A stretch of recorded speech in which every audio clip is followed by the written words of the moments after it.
Welcome to Bulblax Kingdom. Hey everybody, welcome back to another episode. Let's play Pikmin 2. Yeah, I know this is kind of a weird place to start a new episode. Well, not really, since we're starting up a new dungeon, but you know. Still, Bulblax Kingdom. In this dungeon, we're going to encounter some bit more powerful enemies, and one of which is this variation of Bulborb. These are orange Bulborbs, and these guys, they're a little tougher than red Bulborbs for one specific reason.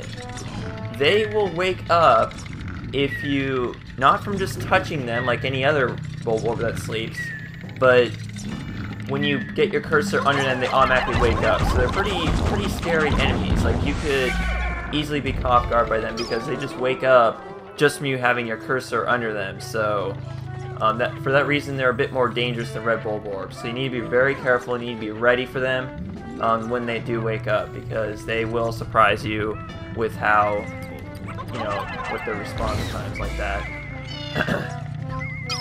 But yeah, Bulblax Kingdom does have some pretty epic music too to go with it. But we're going to focus on this orange Bulborb here, because one of the orange Bulborbs on this floor does have a treasure for us, and it's this one.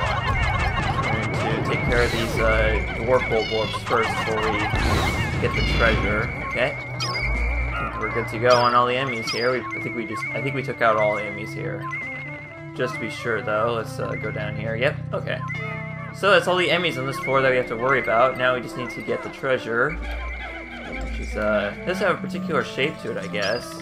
Looks pretty cool. And definitely assume that's gonna be worth a lot. You know, it is a kind of a jewel thing. I mean, like, it's jewelry, so jewelry is typically worth a lot more when it comes to this game, but not always. So we'll grab this other orange Bulborb. Why not? All right. So what do we got? What do we got?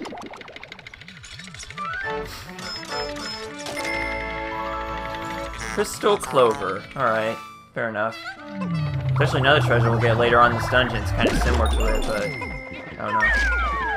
At least I don't know why I find them pretty similar, but I kind of just do. Maybe it's just me, though.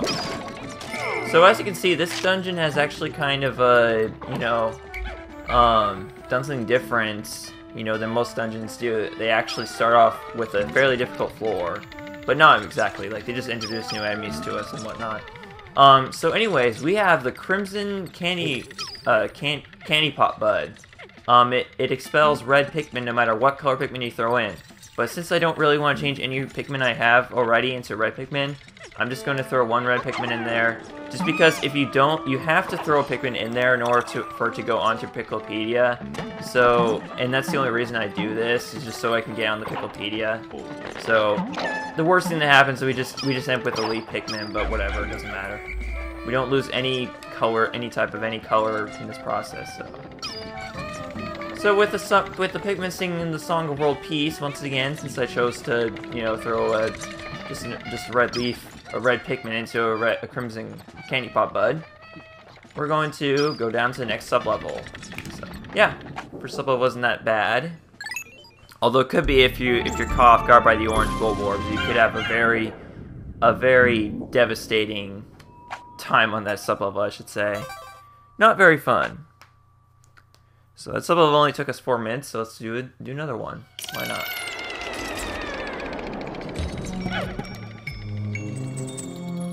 Alright, so what could we possibly encounter on this floor? Let's see if I can remember. I think orange Bulborbs are really the only new enemies you encounter, though. Well, actually, there are some other new enemies that are a bit more dangerous, but in fact, actually, probably one of the most dangerous enemies in the game is in this dungeon, but not on this floor. On this floor, we're only going to encounter just two, maybe 3 of these sublevels that expel fire. We already saw these guys in the Citadel Spiders. God, I can't talk today.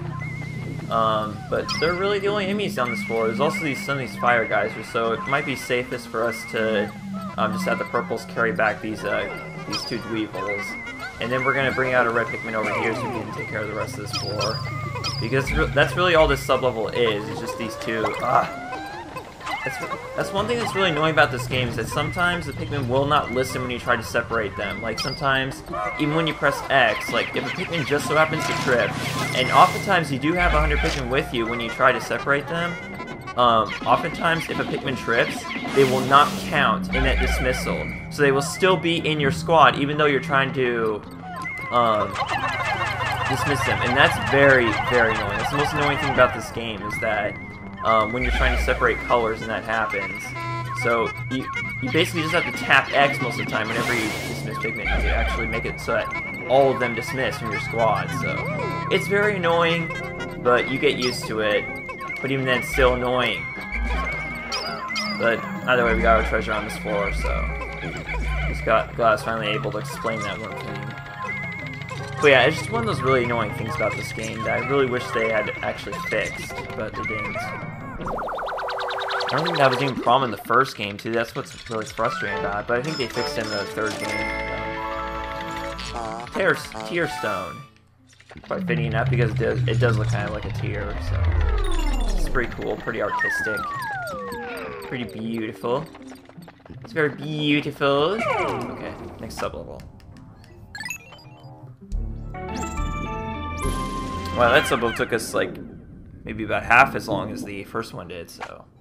Yeah, we're doing pretty good on time so far. We could probably take on at least the first half of Bulblax Kingdom in this video, hopefully. So I think by the time you guys see this, actually, this will be, like, sometime in late April, and I'm actually going to be having a sleepover at Yoshi Fan 2012's house. It's for his birthday party, so looking forward to that. Now, I remember a couple of years ago, I was doing my Crash Bandicoot Wrath of Cortex Let's Play, and I actually dedicated an episode to his birthday, so... I'm probably not going to do it for this Let's Play, because, like, I don't know what exact episode is going to go up on his birthday, so... I'm just not going to worry about it this time around. But I just will say that this is going up around the time of his birthday, so that's all I know. So we do have a treasure on this floor. It's completely buried.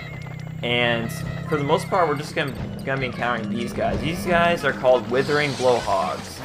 They are a lot like the Blowhogs. Remember in the first game, those giant guys that float up in the air like kind of balloons, and they kind of like try to blow your Pikmin away, and not in the good way.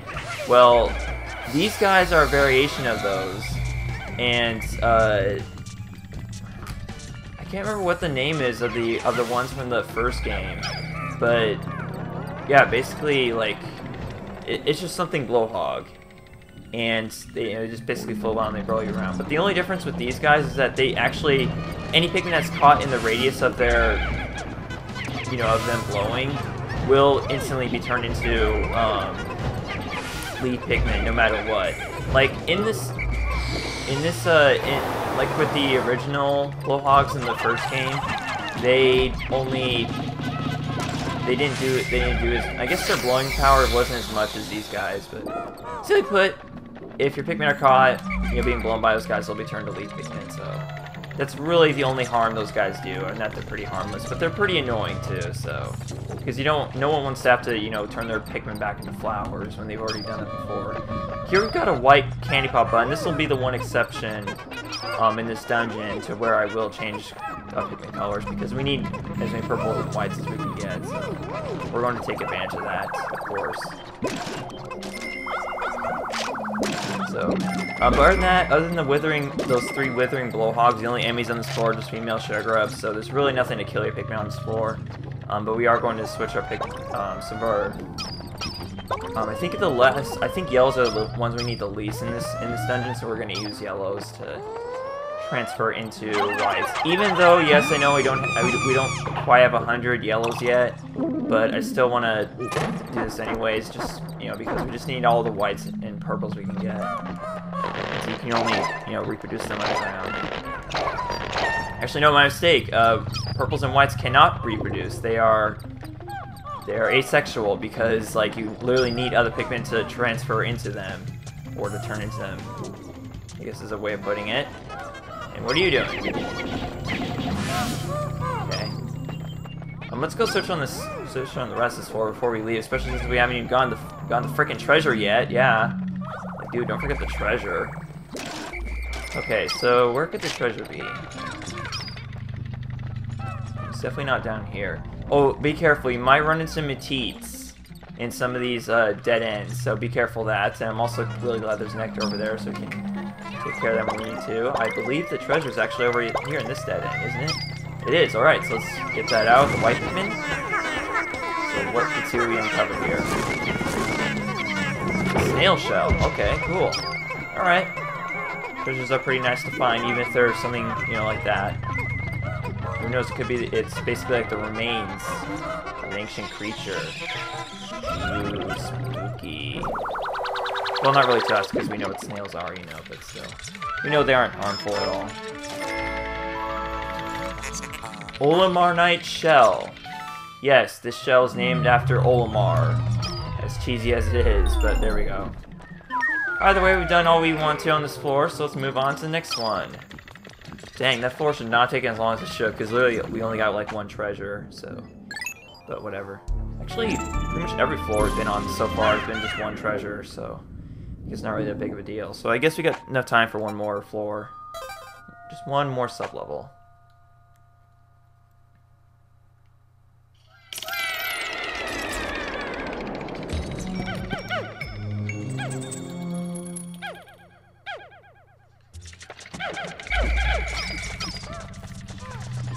Alright, this floor is a bit more dangerous. I cannot quite recall what's on this floor, at least I don't think I can.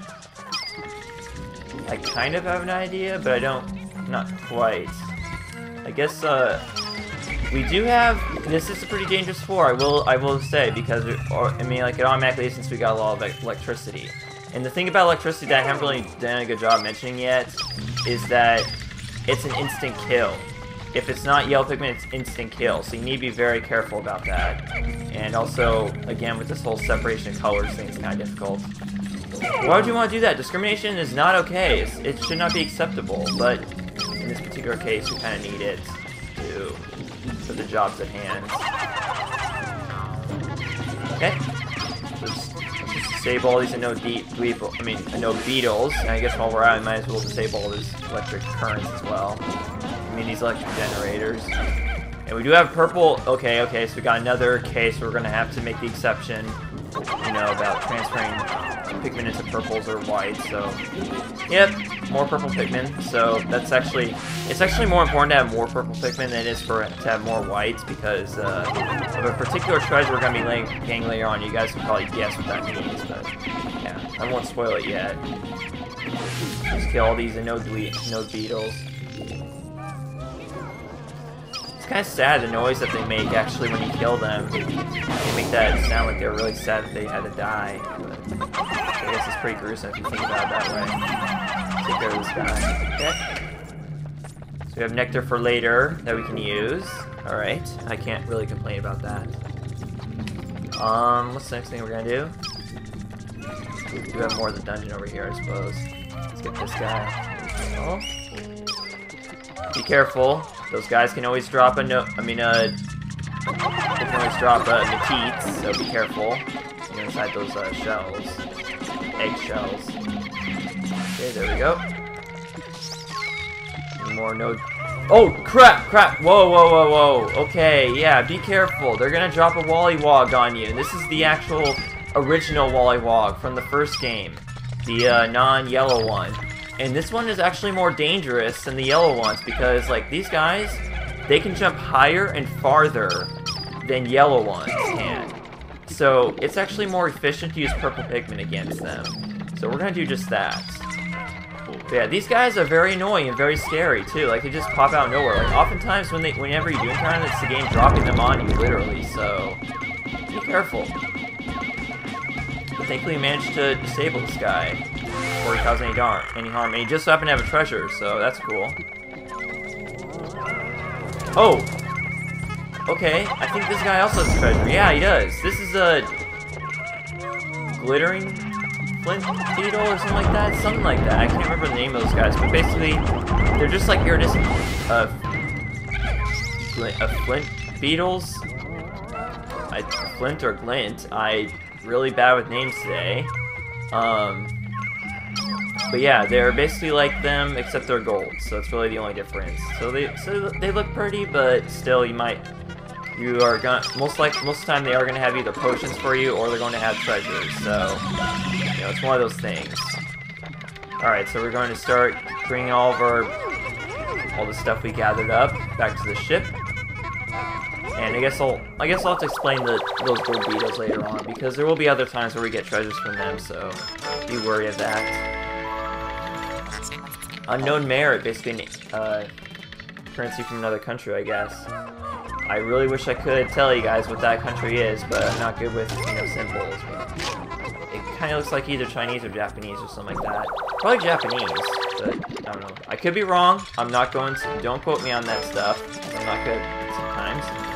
Here we got the Crystal King. I believe that's the only other treasure on this floor. Okay, so here's the other song that the Pikmin sing that I did not haven't demonstrated yet. And it happens when you do not have 20 of each Pikmin, but you do have like like if you don't have that, but you have all the treasures on the current floor you're on, then they'll make this song.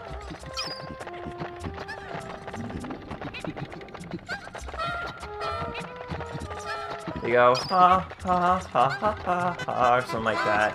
I'm really terrible at singing songs though, Pikmin, because I don't have their voice, so it's a little difficult, but you know, it can be done.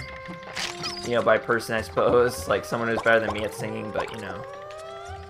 So next we're gonna use 5 more yellow Pikmin to get 5 more purples. So it's kind of a sad exchange considering we don't have 100 yellows yet once again, but still, what else can we do? Literally.